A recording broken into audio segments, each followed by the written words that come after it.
This podcast contains potentially sensitive topics, including strong language, drug use, sex trafficking, and other conditions of human suffering. Listener discretion is advised. I remember the first time that it happened, there was a thunderstorm.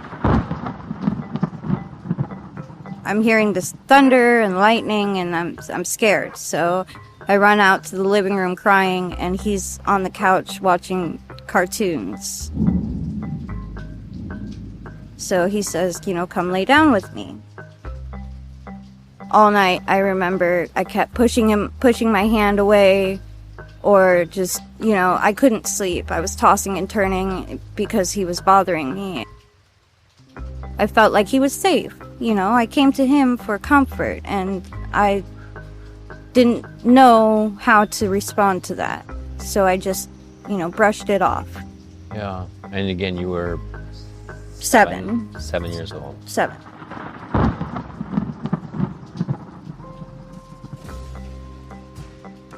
Hello, everyone. I'm Rex Holbein, and welcome to You Know Me Now, a podcast conversation that strives to amplify the unheard voices in our community.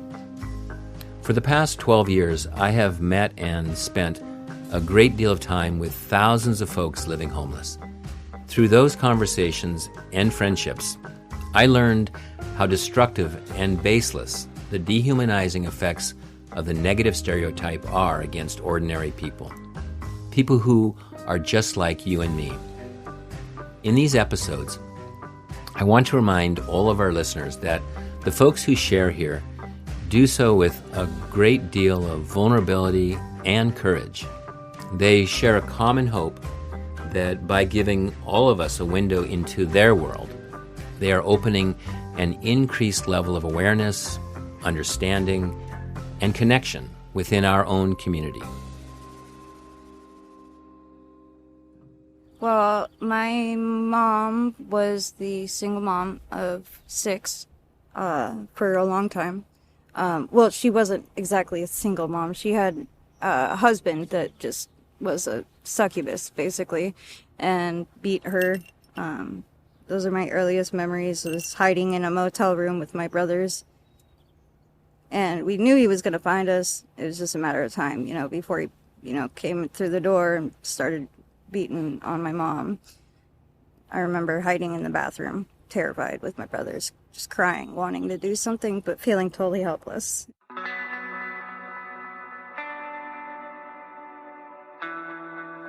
We want to begin this episode by asking a really big question. With all the suffering, all the helplessness and fear felt, as expressed by Dene and others living on our streets, why have we not ended homelessness?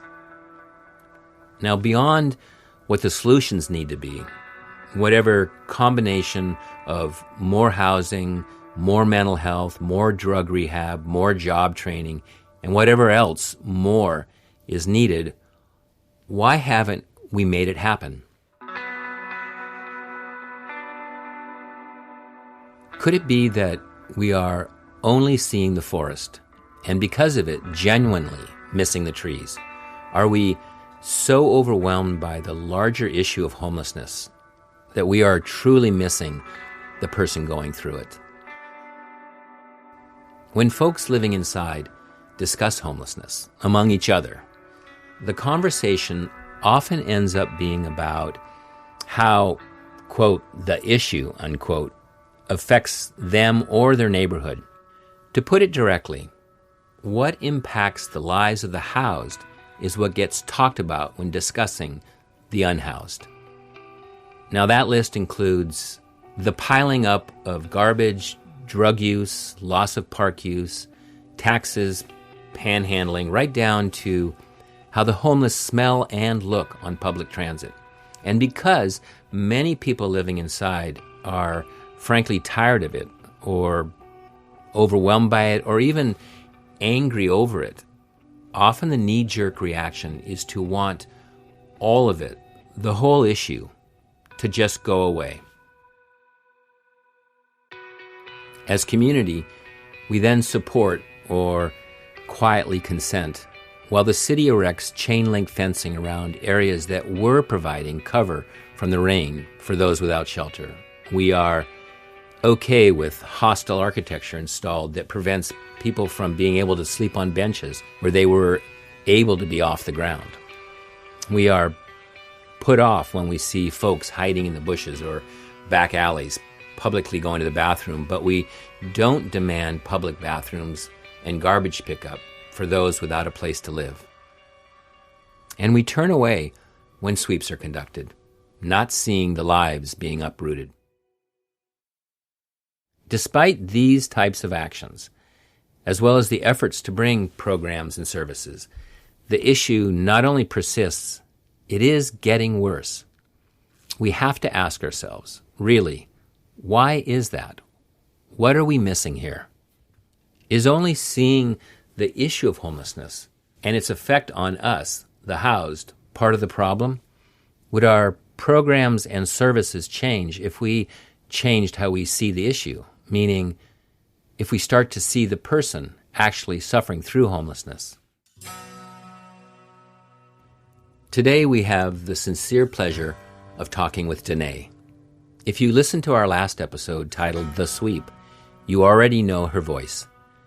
For this recording, we started our conversation with Dene asking about her early childhood and the unstable home life she was exposed to while her mother struggled to provide. At this point, she only had 4 of us. And then she got with this other guy and had 2 more kids. And this other guy was just an alcoholic loser, basically. I was sexually abused from the time I was 7 to the time I was 12 by him. And came out about it, and nobody believed me. Including your mom? Yeah. So I had the opportunity to go to court, but, being 12 years old, being told I'm wrong, and having to fight in a courtroom was not exactly ideal. So I chose not to. I'm so sorry about that. That's horrible. Yeah. It is what it is. It's really common, actually, How do you know it's common? Do you have friends? A lot of women that I know that are homeless, they have experienced very similar things like, and a really common thing for mothers to do is not believe their children when they tell them that, because they don't want to believe that they put their child in that position, I think.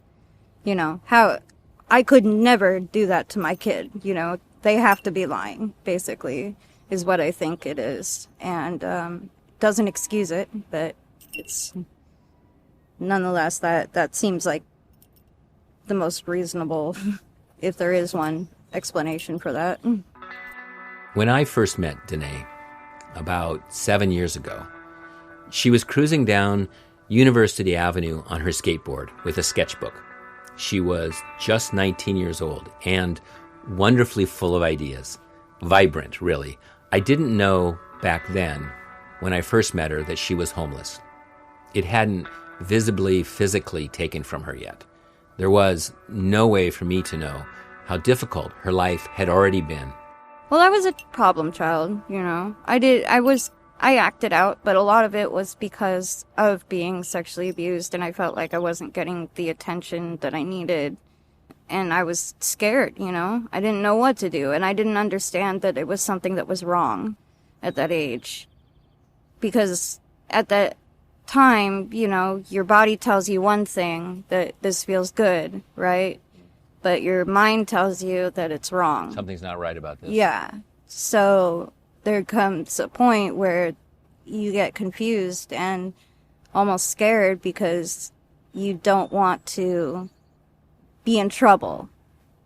And a lot of people, the children that go through that, they don't even talk about it. Dene quickly figured out she could manipulate the situation by being rebellious and difficult.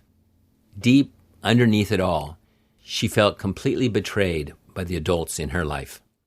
I knew I could get away with it because he had a special thing for me or whatever. So I could act out and not get my ass beat, basically, is what it came down to. But my brothers, he was really mean to. You know, he threw one of my brothers down the stairs by his hair. He was just a bad guy. My mom broke up with him, or he broke up with her about 6 months after I got kicked out. Probably because he didn't have a little girl to fuck with anymore. And I was allowed to come back, but I didn't want to at that point. I felt betrayed. Yeah, and how old were you? I was 12, almost 13. And when you say kicked out, Like my mom... Where do you go at 12 or 13 years old when you're kicked out? I went to a bridge.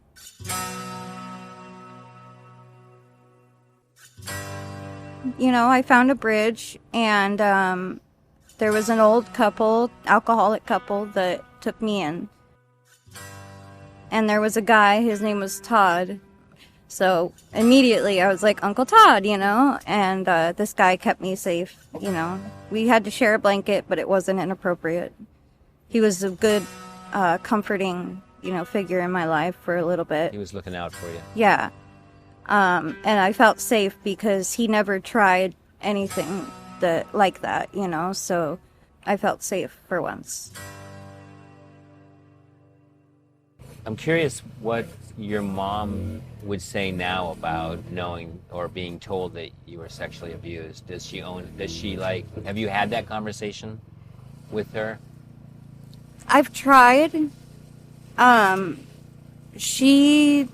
don't think that she's ready to talk about it.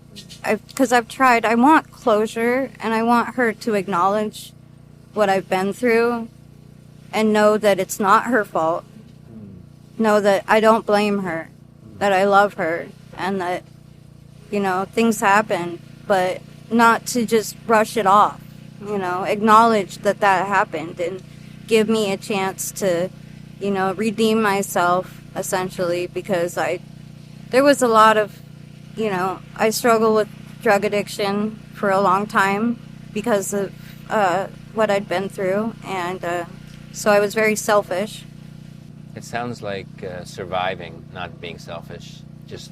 Well, yeah, but in a way, drug addiction is, you know, the people that use drugs are very selfish people, you know. They don't care about how they affect people around them. You could be torturing your family members and loved ones and not even give a shit. So, is that them, or is that the drugs doing it? It's the drugs. Yeah. You know. But that's who they become because of it. And I think that the feelings about that, the regret, the embarrassment, the self-loathing feeling that you get from knowing that you treat people who really care about you so poorly is enough to keep somebody stuck in addiction, you know. Wow. I regret a lot of things that I've done. Yeah, thank you for sharing that. That's something I haven't heard before, and I really appreciate it because it explains, you know, the load that a person's carrying that's gone through drug addiction, and if they've treated other people poorly, that they're still carrying the memories of that. Yeah, it's never brushed off. You know, it's very much remembered, and I've had. It's funny because I have friends that have struggled with addiction as well, and they've done something to screw me over, and felt so guilty that they come out and tell me, you know, and I think that really goes to show that, you know, a lot of people have really negative feelings towards drug addicts because they don't understand where they're coming from, but we're not totally heartless, you know. These people that, you know, they're out stealing and destroying people's properties and all this stuff. They're doing that to feed their addiction, and I don't think that that's excusable by any means. But I think that if we can try to understand where it comes from, we might be able to solve the problem. And if we were to back up one step even from there, which is why did they take drugs in the first place? A lot of women that you know that are out on the street have been sexually abused. And men. Mm-hmm. And do you think that's a common story that very common. that drug addiction follows that. And I know when I hear that, like my heart just goes out to you. I think, again, I don't want to like say, oh, then we shouldn't be bothered by drug addiction and the consequences of it. But like, I'm trying to find the right words, but it's almost like I want to give you a free pass on life, knowing what you went through during that time. That sounds horrific, and it explains, to me, it explains drug addiction. Yeah. Well, I look at that, and then I hear about, for example, like a single mother who struggled with addiction that got clean, right, for their child, like my mom did. As soon as she struggled with addiction when she was young, and as soon as she got pregnant with me at 16, she quit. And my mom's story is inspirational to me because she is by far the strongest woman I know, by any means. And everything that I've said about my mom so far, it's not to say that she's a bad woman. She's a very wonderful woman, and she works very hard.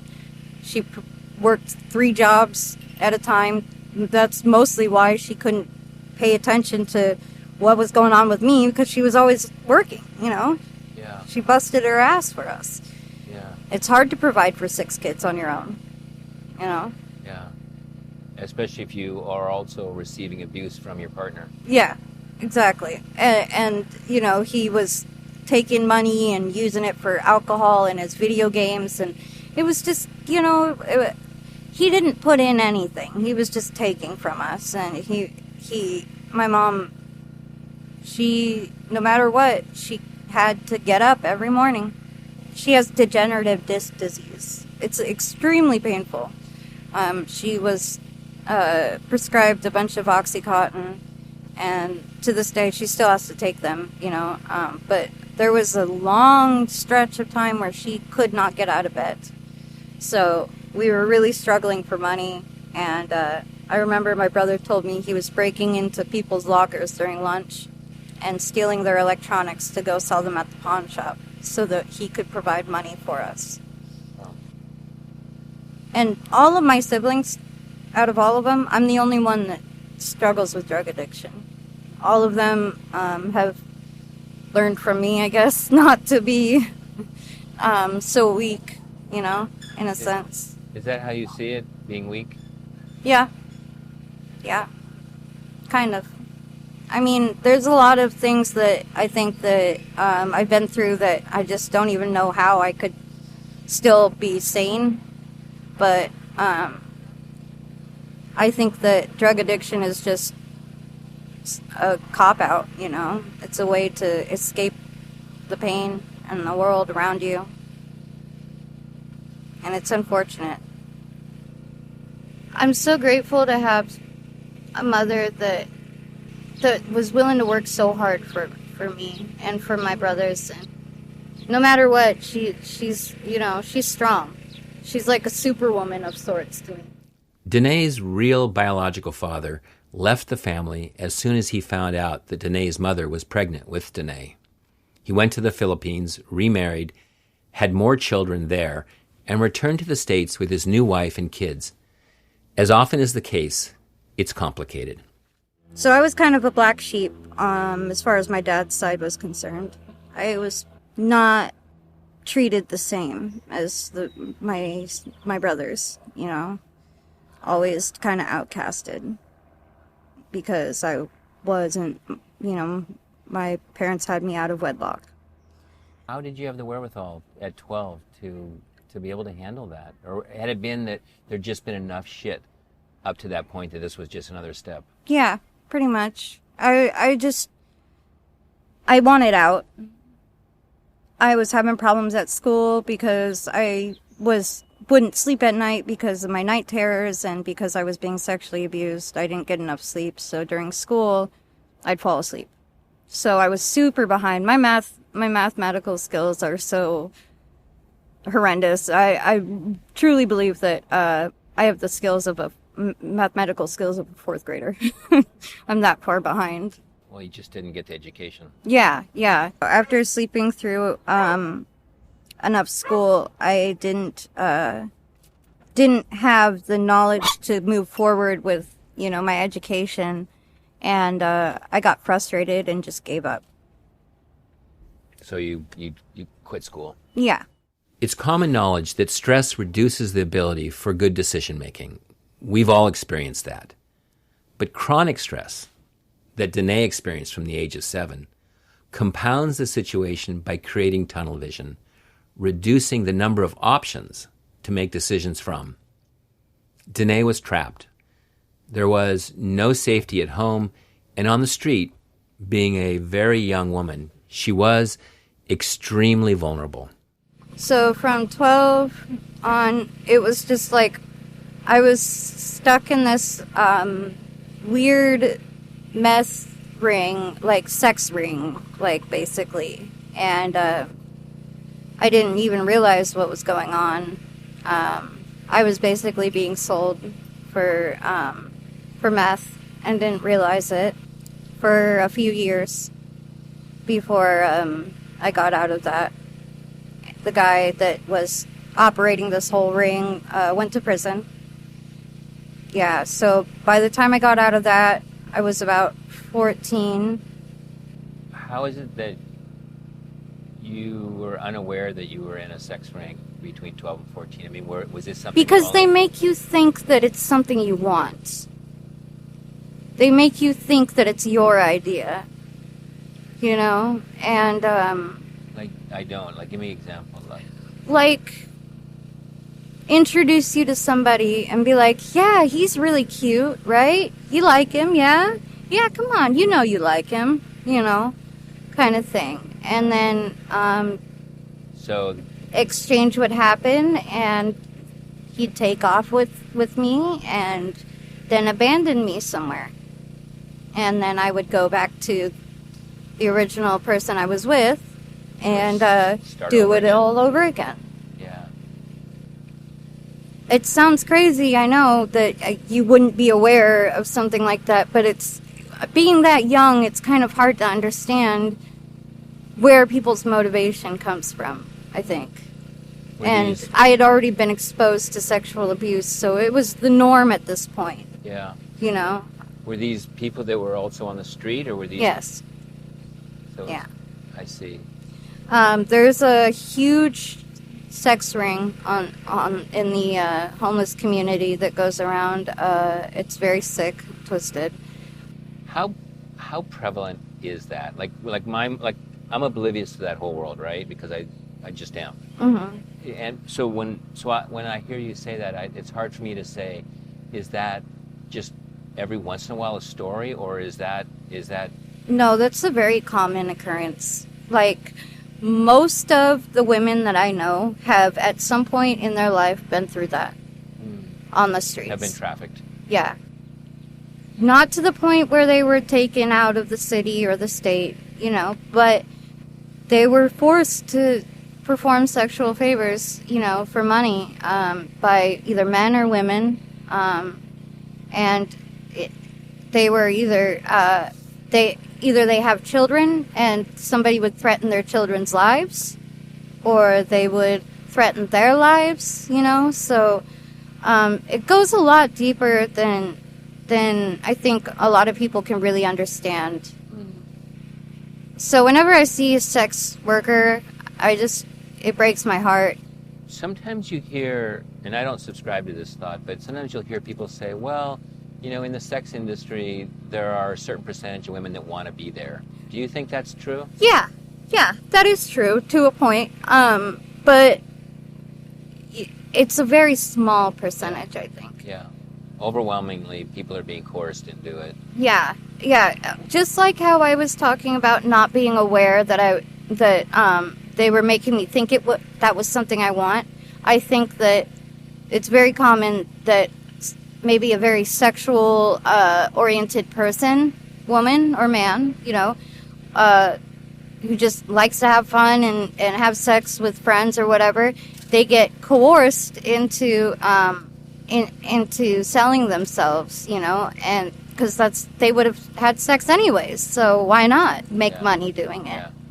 So, and then sometimes it turns into a forced thing, you know, and it's really unfortunate.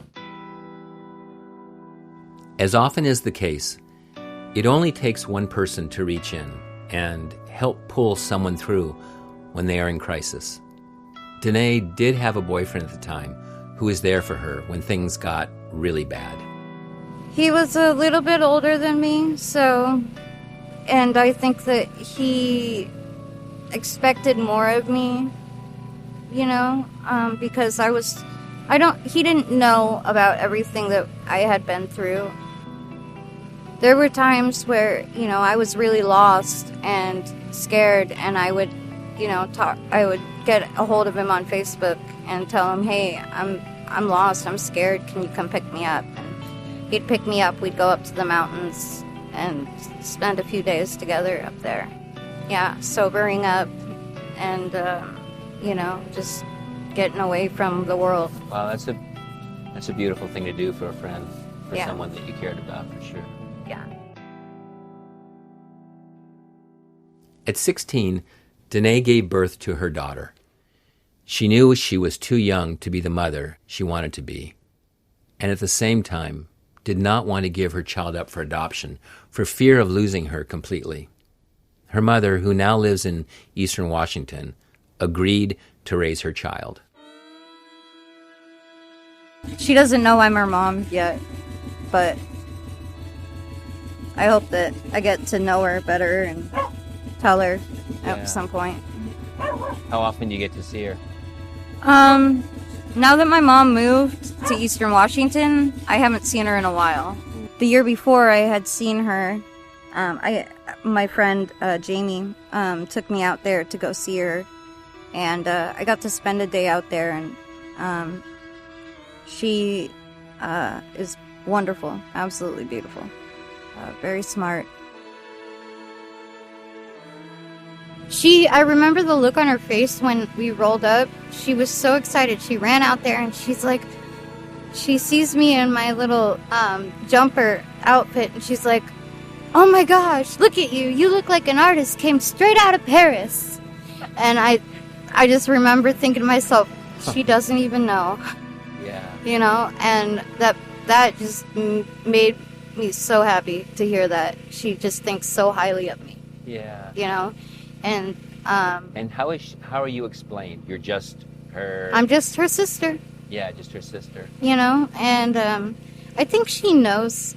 I really do, because she asked me about that at one point, and she just kind of hinted around it, but didn't directly ask me. And I didn't feel like it was the right time, so I just said, you know, yeah, I'm your sister, you know. And she's like, well, you're the best big sister anybody could have. And that just made my heart... Your heart must have exploded. Yeah, I never thought in a million years I'd hear that out of her mouth. That's beautiful. You know. So we painted together. I made her a couple paintings and took photos of everything that I made, and then we made paintings together. And I took photos of that. You know, we went swimming, we jumped on a trampoline forever. She put me in my place. I was smoking a cigarette on the trampoline. Oh. Yeah. She told you to knock it off. Yeah. Smart kid. Yeah. I really want to be in my daughter's life. I've neglected that so far, because I know when I was 16 having her, I was definitely not ready. Did you know that then? Yeah. I was going to give her up for adoption, but my aunt talked me out of it. I made an agreement with my mom that part of the stipulations was 6 months, clean and sober, a minimum, a stable living position, situation, and maintaining a job for a year. Wow. And to be financially stable before I can have her back in my life like that. And it feels like it really does feel like you're working towards that. I think that it's only appropriate that since my life changed in such a drastic way at that age, that it's about time that I come out to her, or at least become a more prominent figure in her life, so that I can open that door when she's ready, you know. She's so happy and so bright and so... I was so nervous. I didn't know what to say, you know, but she took care of that. Like, she led the conversation on. And I was worried about my sailor's mouth and, you know, my teeth being messed up, and do I smell bad? Do I look weird? You know, am I sucked up? Like, all these things in my head, and she didn't see any of my flaws that I thought she was going to see right away. Yeah. You know, it was just a really great experience for me, and I hope it was for her too. Yeah, it sounds like it was. That experience has been my latest muse. That's all I can think about is just a little slice of paradise over there, you know, and I just want to be there so bad. Like every time I think about it, I just imagine, you know, that property is just, it's so perfect, you know. Too often, when we judge others, we forget that not everyone starts at the same start line. We can't measure how far someone has come when we don't know how far back they had to start. When I saw you last, which was I think a couple years ago, you were down in Sodo in the RV, and I think you had just found out that you had the kidney failure issues. And can you explain a little bit about that? Because I'm honestly, when I left you that last time, I thought to myself, oh, I might not ever see you again. And you seem so healthy, and I know you probably are still struggling with some of that stuff, but can you explain a little bit about that? Yeah, I was muscling massive amounts of heroin into my thighs and my butt, and had infections regularly, abscesses. The doctors told me that was the cause. It was I had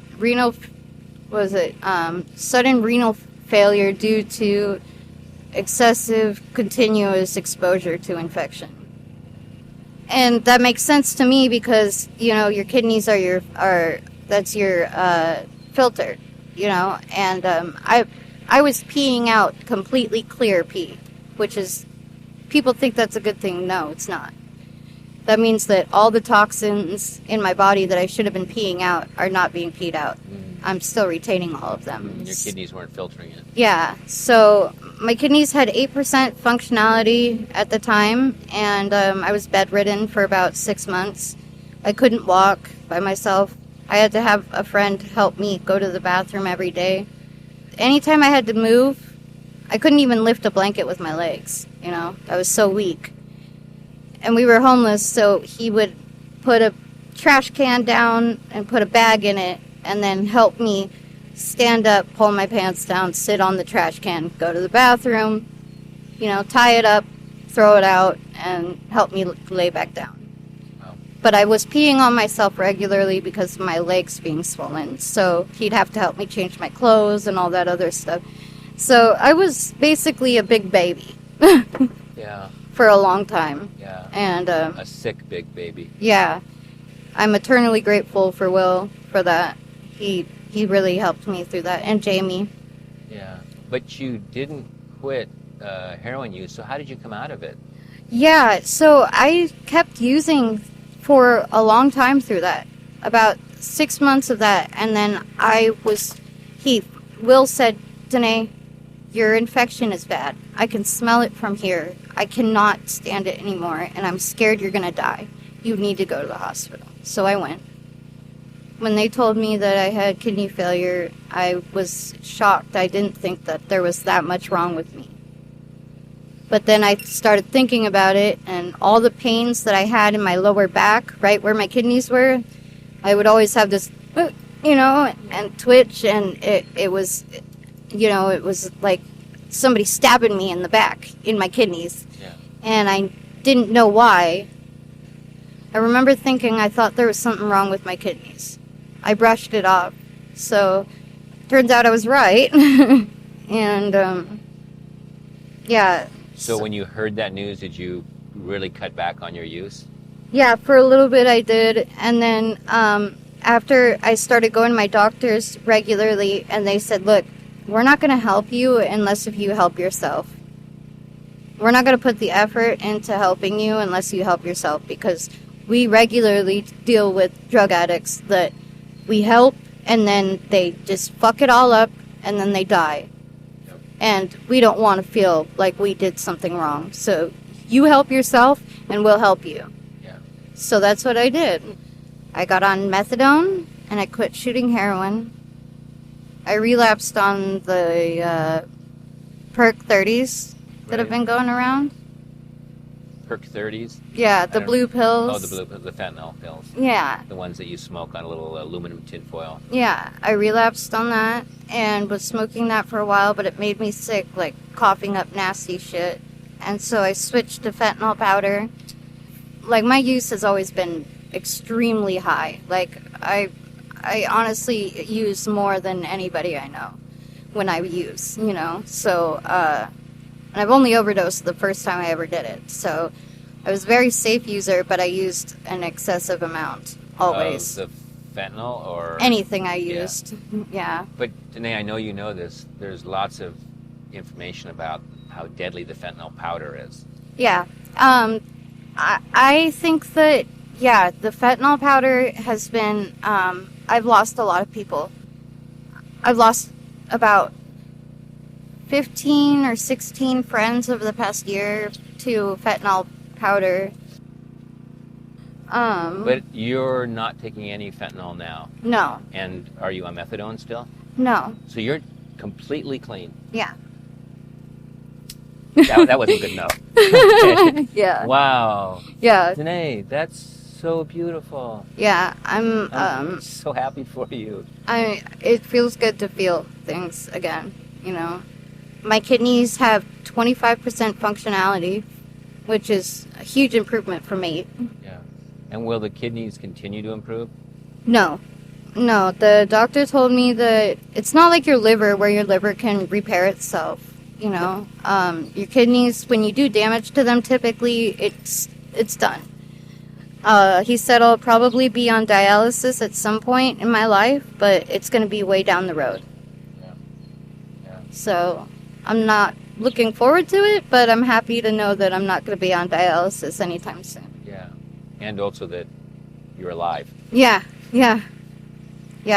Because I was upset about not being able to be a figure in my daughter's life. Yeah. I'm hoping to get my teeth fixed soon because I'm sick and tired of being in pain, and they look horrendous. And is there a program to help you with that?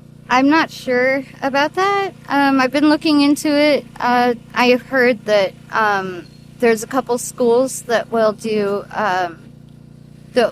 work on your teeth if you allow students to do it. Mm-hmm. I'm a little concerned about the idea of that because they're students, but I don't have the finances to provide or to be able to afford that, so I'm willing to take a chance. Yeah. That would help, I think, a lot with my self-esteem, being able to integrate back into society. It's hard for me to be able to look for a job because I want to do something where I'm like, I would like to be a waitress or housekeeping and stuff like that. But when people see my teeth, they automatically are like, ugh, you know, they're like, what the fuck is wrong with this bitch, you know? And so it's a turnoff instantly, you know, and it gives me a hard time trying to find a legitimate job. What kind of work are you doing?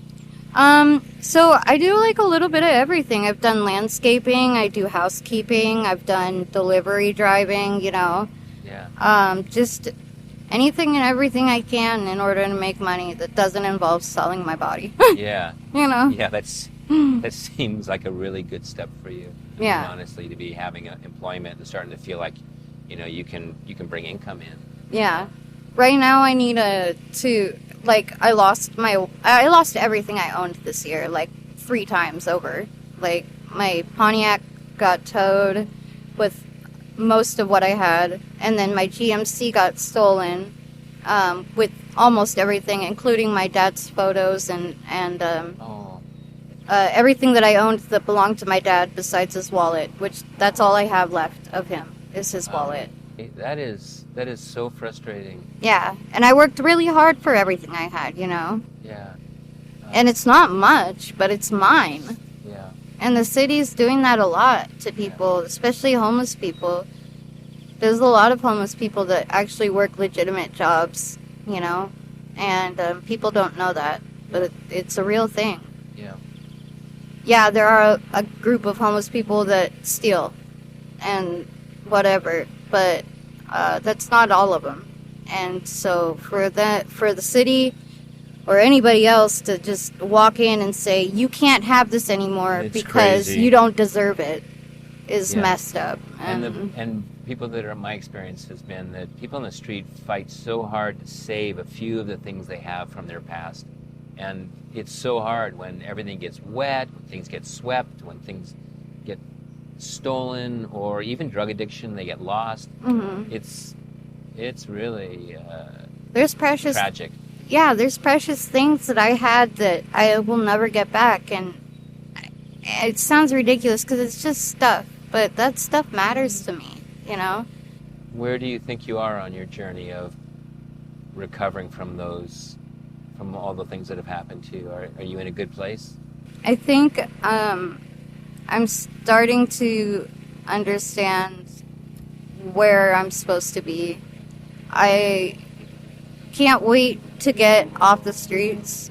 I know that there's a lot. The city is moving forward with trying to get all the homeless into housing, and that's something I'm really excited for. I've also heard that they're not giving housing anymore, and that they're starting to do shelters again, which, if that's the case, I really am scared, you know? I don't want to be in a shelter. Why don't you want to be in a shelter? It's an environment that I feel I would be eaten up in, you know, because homeless people can be very much so like a pack of wolves or coyotes, you know. They're just, and especially when you're a young, cute woman by yourself, you know, you get eaten up really fast.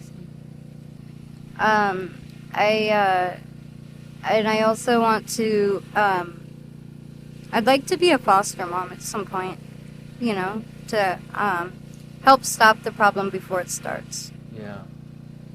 In the future for other people, you know. Because I feel like with my life experiences, I can not only relate to children that have been through that or have been abused sexually or physically, emotionally, whatever. I can relate. I understand. I feel like I can help people, you know. You know, they talk about like lots of different, they didn't used to talk this way, but when they talk about people being smart, now they talk about people being smart in lots of different ways. And you seem actually smart in a number of ways, but you seem emotionally smart, like almost like your life experiences have kind of given you a broader perspective. Do you think that's true? Yeah, definitely. Because as weird and sick as it is, I can empathize with anybody, really. Even the people that are so sick that they abuse children, I can somewhat empathize with them, because if you're sexually attracted to something, you cannot help that. I understand that. But going through with that with a child is sick and wrong, you know. So, and people don't understand why I say I can empathize with that, but, you know, being through it kind of helps me with that, I think. I know it sounds weird, but... No, I subscribe to something similar, that, you know, we're here to love everybody, and everybody got to where they are through their own variables and own circumstances and their own genetic pool. And that doesn't like let people off the kind of the responsibility hook. and there is this weird gap in there, in that in my believing that we're responsible for our actions, but at the same time we're also such a product of how we were raised and what our makeup is, and it's a really difficult thing to get your head around. Yeah, and I think when people talk about sympathy and empathy, I think people confuse the two a lot, you know? The difference between sympathy and empathy is sympathizing for someone is like feeling bad for them, right? But empathy is different. It's understanding where the person's coming from, not from your perspective, but from theirs, through their life experience. So truly putting yourself in their shoes and giving them essentially the benefit of the doubt that, you know, there is a reason why they are the way they are.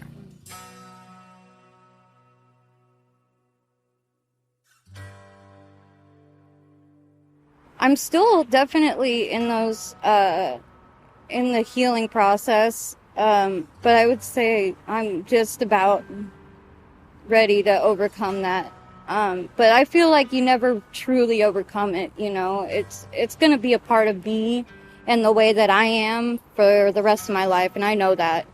It affects every decision that I make when it comes to people and interactions that I have with them.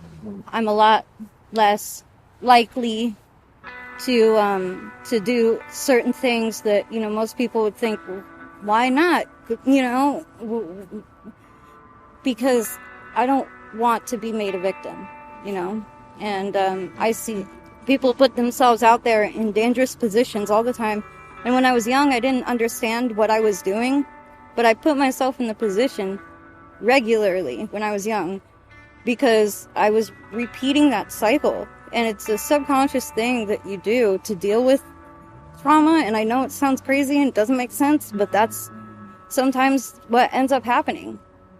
You know, either somebody that's been abused becomes an abuser, or they continue to experience that abuse over and over and over again. Yeah. In their future interactions. Yep. And it oddly becomes comfortable or normal. Yeah, definitely. And like when I was, you know, 13 and 14, I was sleeping with men in their 40s. Like there was nothing wrong with that. And I didn't realize that there was something wrong with them for finding a 12 or 13-year-old girl sexually attractive. You know, it's not something wrong with them. I didn't mean that. But that there was something wrong with that relationship that I was having with these men because they were much too old for me and I was still a kid. Yeah. Making very adult decisions. I don't regret any of it, but it definitely, I feel like if I can help people, if we could try to help people prevent that for themselves, you know, or for their children or their grandchildren or their nieces or nephews or whatever, you know, maybe we can start to see, you know, some positive results.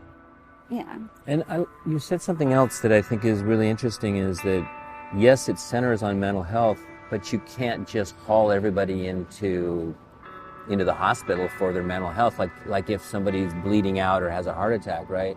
So it also feels like our society needs to learn to have bandwidth to allow people to be having mental health issues and waiting for them to come to it, loving them, providing for them, trying to create the stepping stones for them to where they say to themselves, I need to get help with this. Would that be accurate? I would look at it like a rescue. You know, like if you see an animal that's been, you know, rescued, like maybe a pit bull that was in a fighting ring or whatever, you know, that animal is going to be very timid and very scared and probably aggressive and probably food aggressive and they're not going to like you at first, you know. But if you take the time and get to know them and respect their boundaries and, you know, respect that they've been starved out and, you know, let them, you know, let them be them, but still be there for them. They will come around and they will start to love you. And I feel like then the healing can start, you know? Dene, that is so beautiful. I'm actually, it's just like, that's the society that we want, right? I mean, where we can do that for each other. Like, we can see that hurt and pain and say, whoa, you need space, you need our love, you need time, and we're gonna be there for you. Yeah. Right? We would do that for an animal that needs rescuing. It's hard to comprehend why we're not doing that for each other. Definitely. Like, I've always looked at society and homelessness as us versus them, but I've kind of come to a realization over the past couple of years that it shouldn't be us versus them. It should be us as we together, you know, and like, until we can figure out how to set aside our differences, stop victim shaming, quit pushing shit under the rug, and actually talk about things, you know, sexual abuse awareness and prevention, harm prevention. All these things are really progressive, you know, things that should be utilized, and they should be put to use because they're there. And there's plenty of platforms to be able to express yourself about, you know, issues you may be having at home, social media and stuff like that. You could talk about these things, you know. If you're, let's say, a single parent and you just started dating for the first time, you know, since you had kids, maybe talk to your kids about the dangers of you know, men or women that they may bring into the house. This is a possibility, and that if you see any signs, let me know, because until we do that, you're just setting yourself up for failure. You know, the way that the system works right now is just, it doesn't work. It's broken, and I feel like there's a lot of things that people could do and should do in order. It begins with talking. Yeah. And that's it. Somehow, through all of the trauma, Dene has found a beautiful way to share about her journey. It's clear she does this not only for her own healing, but also out of a desire to help others, to be a voice for those struggling through similar experiences. She wants all of us to just talk about it, to make it normal to talk about difficult things. When I was 7, that's the first time I experienced it.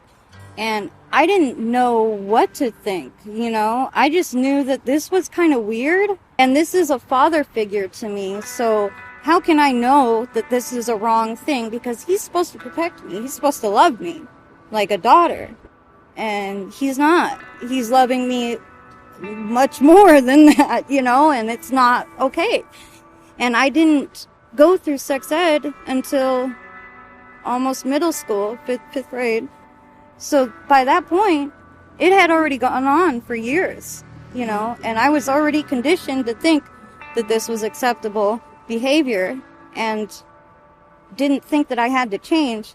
And then when I went to my first sex ed class, I remember thinking to myself, so all these things that I was experiencing my whole childhood was like a really inappropriate thing that should not be going on by any means. And I should have told somebody, you know, and because I remember asking in the middle of class, you know, what's the difference between rape and molestation? And I got in trouble. You wait a minute. You got in trouble for asking that question? Yeah, I got sent to the principal's office. I was so confused, and everybody was laughing, and, you know, because they thought it was funny that I was in trouble, and at that time, it just felt like, this is a genuine question. I'm confused, and if I'm going through something like this, I need to know what exactly this is. But they never sent me to a counselor. There was nobody took a second look at it. Like, it was just like, okay, you're acting out, kid. You know, sit down and, you know, be quiet. I put myself in a very vulnerable position, and that was the very first time that I had been shamed publicly for being a victim, right? Not directly being shamed for that, but and it felt like I was, and it definitely, I don't think that was right. There should have been a more understanding approach to it, and instead of like making it a bad thing that I'm bad, maybe explaining to the class like, well, that's a really good question, it's kind of a lot, but we can handle that right now, I got you. Nobody stops and goes, hey, maybe we should make these kids aware before it ever gets that far. It is common for folks experiencing trauma in their youth to then have issues later on in life, such as homelessness. I asked Dene if she felt there was a direct connection for her with the struggles she has experienced. Did that experience, would you say, directly led to your drug abuse and then homelessness? Yeah, definitely. Very much so directly. Like, that's why I ended up homeless. Yeah. As a result of being homeless and being scared at 13 or 12 or whatever it was, I would use meth to stay awake as long as humanly possible so that I couldn't be abused in my sleep anymore. And then I got delusional and crazy, and so then I started using heroin so I could sleep. And I've got a sleeping disorder that, causes me to scream and cry in my sleep all the time. My boyfriend wakes me up, a few nights a week for sure, because I'm crying or screaming or punching him or, all sorts of kinds of crazy stuff. And this is all directly related, I feel, to those experiences. And people just don't realize how deep that really goes. Recently, Dene lost her biological father due to an overdose of fentanyl. My dad died about 4 months ago. This is your my biological dad. Yeah. He was always good to me, but he was a little physically abusive. He did hit me a lot, when I was a kid, and he was very temperamental because he struggled with addiction himself.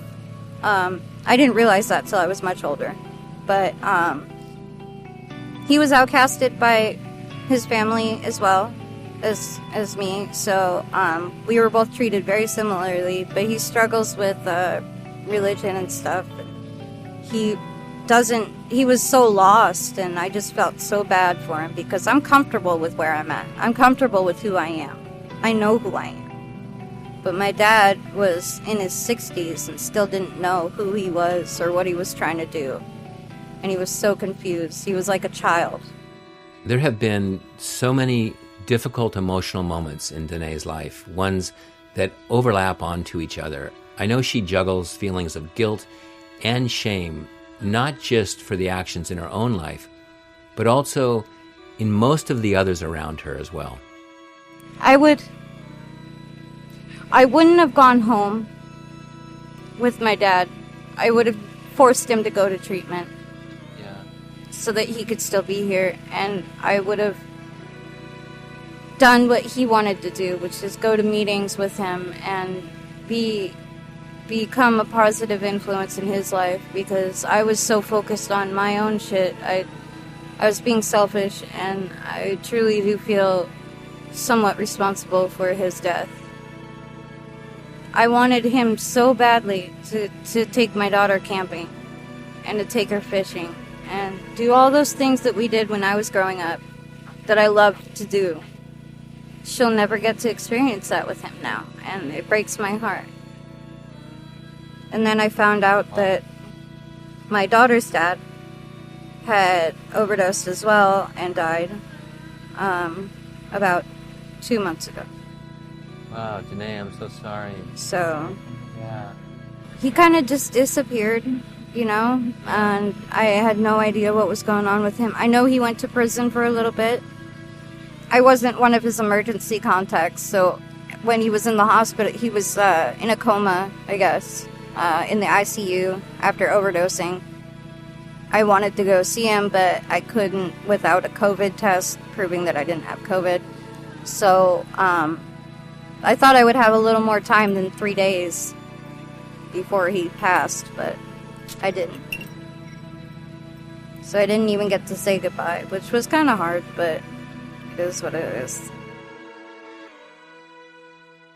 Dene is trying hard to get back to the starting line where she can move her life forward. She is actively working on herself and trying to find secure employment, as she says, one with a W-2. Above all, she hopes to be a part of her daughter's life, to be there for her as a positive figure, to be that person she never had. Where does your drive come from, do you think? Because, I know you want to get, I know you're holding your daughter up as this goal to say, I'm gonna get my life right, and I'm gonna get back to her. Is that? I mean, can you talk a little bit about that? Like, how are you doing this? Because honestly, from the outside looking in, it's pretty amazing what you're doing. Holding it all together, with your health, the addiction that you've dropped, navigating. I don't know how you navigate this stuff, honestly, and I'm wondering, how do you do that? I'm just figuring it out as I go along, because these are things I've never done before. I think it's not so much like my daughter as it is like just setting shit right for me, because like I feel I hold like a lot of guilt on my shoulders for like failing my daughter. The last thing I want for her is for her to feel like she wasn't good enough, because she is more than good enough. She's perfect. And I'm fucked up for not being able to see that she deserved better than what I was able to give at the time. That I feel like there could have been something, really great that could have been out there for her. And there still is, So. But I just want to be a part of that journey for her. And I'm just so honored to have the opportunity to be able to redeem myself.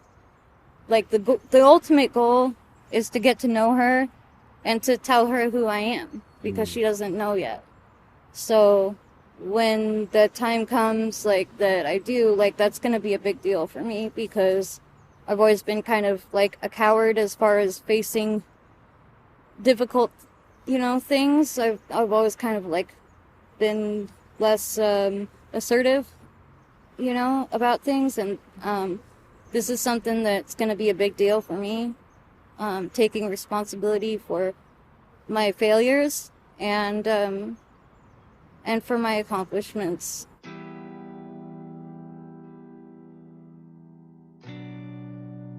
Hope you're not too hard on yourself. You've been through a lot. Right. But I see so many people that have been through just as much as I have, and, right now they're doing what I should have done, years ago. And so I know it could have been done then, and I chose not to, because I was being exactly what I really don't like to admit I am, but I was being the coward that I was, And I've grown since then, and I've become stronger, and I don't feel that fear anymore. So happy for you. Yeah. And I want to say, from the outside, I don't see any of the coward of you. I really don't. I'm actually pretty amazed by you, by your strength. So I mean that. Thank you. We began this episode with a question, asking, why have we not ended homelessness? To answer that question, to answer it truthfully, we need to know, are we wanting to end homelessness so that we, the housed, are not impacted by it? Or do we want to end it so that the folks experiencing it will no longer suffer? Those are two very different reasons. The former looks for solutions to address the symptoms of homelessness with little consideration for those struggling through it. The latter dives deeper into the reasons for homelessness in an effort to address root causes, focusing on the specific needs and barriers of the homeless. Both approaches cost lots of money. There is no way around that. We can continue to spend funds sweeping the issue under the rug, or we can decide to earnestly invest in our communities by addressing the core issues of those struggling. Ending homelessness begins with each of us understanding why we want homelessness to end. Are we doing it for ourselves or for the homeless? It's an important distinction. You Know Me Now is produced, written, and edited by Tomas Bernatsky and me, Rex Holbein. We would like to thank Dene for graciously and courageously sharing her story, allowing us to get to know her just a little bit more. You Know Me Now has a Facebook and Instagram page where you can join in on the conversation. We also have a website at www.youknowmenow.com where you can see photos of Dene as well as read other stories of folks we feel you should know. Thanks for listening.